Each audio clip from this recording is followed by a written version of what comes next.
শেখ হাসিনা আরও 2 টার্ম থাকবে, তার ফিজিক্যাল মেন্টাল ফিটনেস চিন্তা করে, এবং 2034 সালে আমরা একজন নতুন প্রধানমন্ত্রী দেখতে পারি। আওয়ামী লীগ আবারও ফিরে আসার বার্তা দিচ্ছে এবং বলছে তারা আরো ভয়ঙ্করভাবে ফিরে আসার কথা।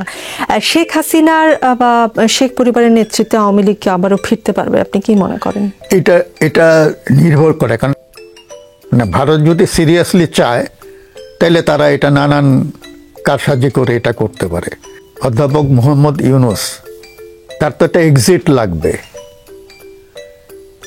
তো তার যদি এই যে একটা সম্মানজনক প্রস্থান যদি তিনি নিজে চান, আওয়ামী লীগকে বাদ দিয়ে যদি নির্বাচন হয়, সেই নির্বাচন বানচালের চেষ্টা হবে না? মানে আওয়ামী লীগ এবং তাদের তো বহুত ইন্টারন্যাশনাল বন্ধুও আছে, তারা সেই রাষ্ট্রগুলোর তরফ থেকে কি নির্বাচন বানচালের কোনো ষড়যন্ত্র বা চেষ্টা হবে না?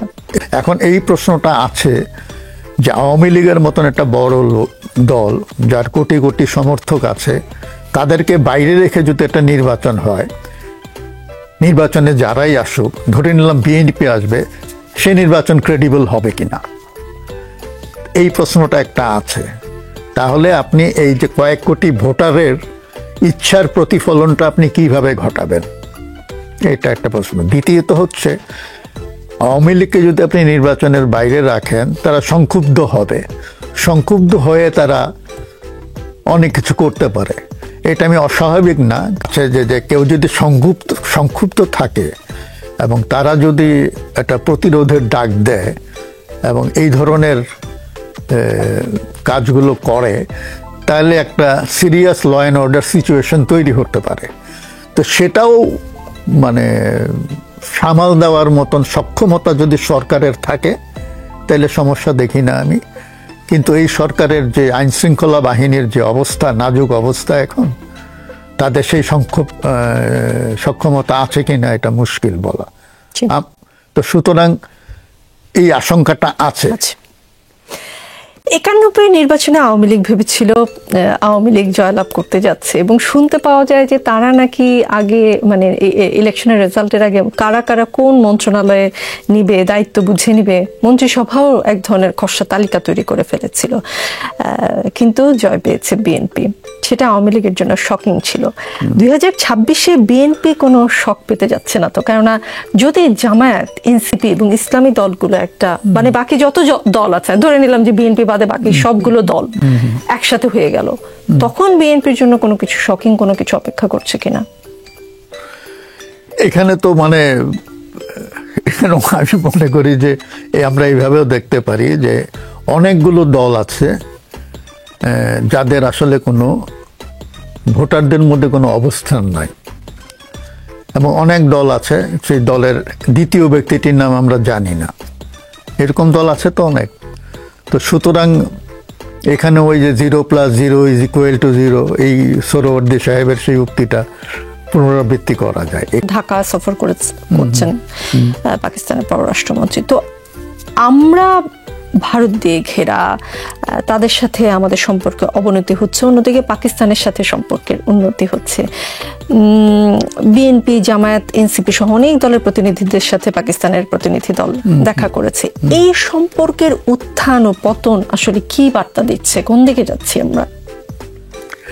না, এই সম্পর্কগুলোর তো উঠানামা সবসময় ছিল। বাংলাদেশের সঙ্গে ভারতের সম্পর্কেরও কিন্তু টানাপোড়েন অনেক দিন ধরে আছে, তাই না? 75-এ একবার সম্পর্ক খারাপ হলো, সেটা আবার রিভাইভড হলো, আবার খারাপ হলো, আবার পাকিস্তানের সঙ্গেও তাই। আমার মনে আছে যখন বেনজির ভুট্টো যখন পাকিস্তানের বিরোধী দলের নেতা, তখন তিনি এই সাউথ এশিয়ান এই দেশগুলোর বিরোধী দলের নেতাদের একটা সম্মেলন ডেকেছিলেন, এবং সেই সম্মেলনে শেখ হাসিনা গিয়েছিলেন। তারপরে তো বেনজির প্রাইম মিনিস্টার হয়ে এই দেশে এসেছেন, তখন অবশ্য শেখ হাসিনা পাওয়ারে ছিলেন না।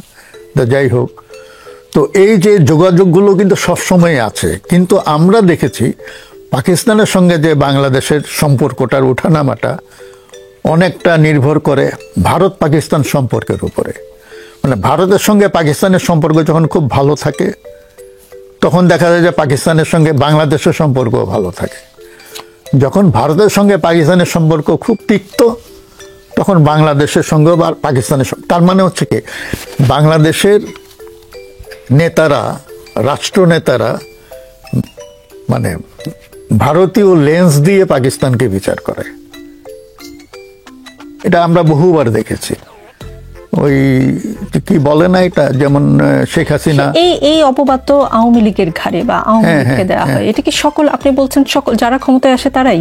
না, আওয়ামী লীগের সঙ্গেই বিএনপির সময় তো এটা, বিএনপির সঙ্গে তো পাকিস্তানের, বিএনপি যখন পাওয়ারে থাকে তখন পাকিস্তানের সঙ্গে সম্পর্ক এত খারাপ হয় না, ভালোই থাকে।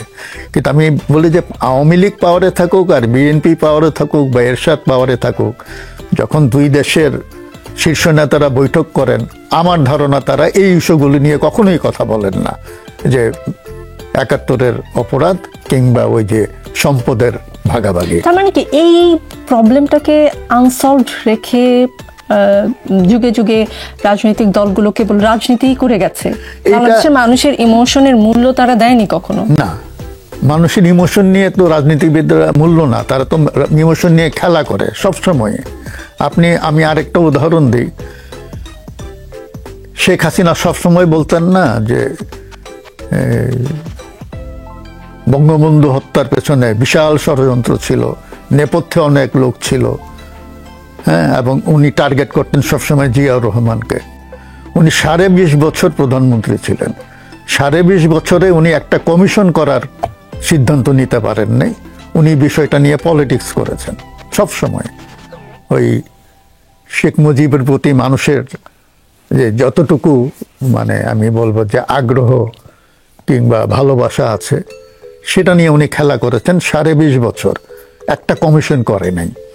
ওই যে আনিসুল হক যে আইনমন্ত্রী ছিল, তাকে একবার প্রশ্ন করা হয়েছিল যে কমিশন কেন করছেন না, তখন উনি ওই সময় বলে যে এখন তো কোভিড এই সেই, এটা গেলে আমরা করবো, এটা করতে কয়দিন লাগে। অগ্রাধিকারে যদি থাকে, অর্থাৎ হচ্ছে কি এই ধরনের মুজিব হত্যা বা ৭৫-এর আগস্ট হত্যাকাণ্ডের একটা যদি স্বচ্ছ তদন্ত হতো, তাহলে তো আমরা নেপথ্যের অনেক কিছু জানতে পারতাম। একটা সম্ভাবনা আছে যে এটা যদি সত্যি সত্যি তদন্ত হয়, তাহলে থলের অনেক বিড়াল বেরিয়ে পড়তে পারে এবং এর ফলে আওয়ামী লীগের লাভ হবে না, বরঞ্চ আওয়ামী লীগ ক্ষতিগ্রস্ত হতে পারে। এরকম একটা আশঙ্কা থেকে এই প্রবলেমটাকে তারা জিয়ে রেখেছে। এটা অনেক সময় তারা করে। প্রধান উপদেষ্টা বলেছেন ফেব্রুয়ারিতেই নির্বাচন, সিসি শনিবার বলেছেন আগামী সপ্তাহে ঘোষণা হতে পারে নির্বাচনী রোডম্যাপ। তারপরেও নির্বাচন ফেব্রুয়ারিতে হবে কিনা 2026 ফেব্রুয়ারিতে, সেটা নিয়ে রাজনৈতিক দলগুলো এবং অনেক জনগণের মধ্যেও এক ধরনের আসলে আশঙ্কা, সন্দেহ, অবিশ্বাস আছে। সেটা কেন হচ্ছে? আশঙ্কা অবিশ্বাস হচ্ছে যে রাজনীতিবিদরা এখন মাঠ গরম করা যে সমস্ত কথাবার্তা বলছেন, এই কথাবার্তার কারণেও কিন্তু কিছু কিছু আতঙ্ক ছড়ায়। যেমন এই যে ঐকমত্য কমিশন যেটা আছে, তারা তো জুলাই সনদ অনেকগুলো প্রস্তাব দিয়েছে, এটা নিয়ে কিন্তু এক ধরনের পোলারাইজেশন দেখি আমরা। যে বিএনপি এবং আরো দুই একটা দল তারা চাচ্ছে যে এই নির্বাচনটা এই সময় হতেই হবে, সংস্কার এগুলো যা আলাপ হয়েছে, এরপরে বাকিটা সংসদে গিয়ে হবে। আর কয়েকটি দল বলছে, বিশেষ করে এনসিপি এবং জামাত এবং আরো হয়তো কয়েকটা দল থাকতে পারে, তারা বলছে না, আগে সংস্কার করতে হবে ইত্যাদি ইত্যাদি ইত্যাদি। তো এ নিয়ে একটা মাঠ গরম আছে এবং এর ফলে হয়েছে কি, এই পরস্পর বিরোধী কথাবার্তা শুনে মানুষের মধ্যে এক ধরনের দ্বিধা, এক ধরনের সন্দেহ, এক ধরনের কনফিউশন যে আসলে নির্বাচনটা হবে কিনা। কিন্তু আমার যেটা মনে হয় নির্বাচনটা হবে।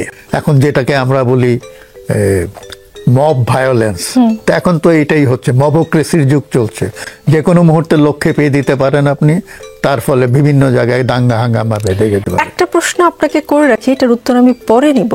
এই যে মবক্রেসির কথা বললেন বা ইউটিউবে যারা অ্যাক্টিভিস্ট হিসেবে নিজেদেরকে পরিচয় দেয়, তারা চিলে কান নিয়ে গেছে বললে বাংলাদেশ থেকে, তারা হয়তো সুদূরে কোনো দেশে আরামে বসে তাদের সন্তানরা খুব ভালো বিশ্ববিদ্যালয়ে পড়ছেন, ভালো চিকিৎসা নিচ্ছেন তারা, কিন্তু তারা এই দেশে যে বিশৃঙ্খলা তৈরি করার চেষ্টা করেন বা চিলে কান নিয়ে গেছে বলে বার্তা দেন, সেগুলোর পিছনে ছুটছে আমাদের দেশের মানুষ, এরকম করে মবও হচ্ছে।